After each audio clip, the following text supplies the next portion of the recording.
প্রশ্ন রবীন্দ্রনাথ ঠাকুর।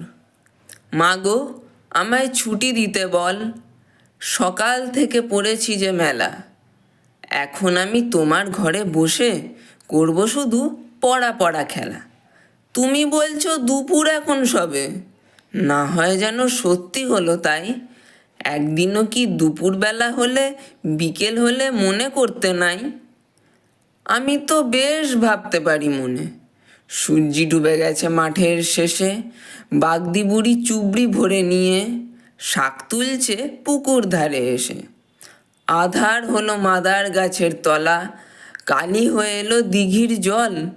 হাটের থেকে সবাই এলো ফিরে, মাঠের থেকে এলো চাষির দল। মনে কর না উঠল সাঁঝের তারা, মনে কর না সন্ধে হলো যেন। রাতের বেলা দুপুর যদি হয়, দুপুরবেলা রাত হবে না কেন? নমস্কার।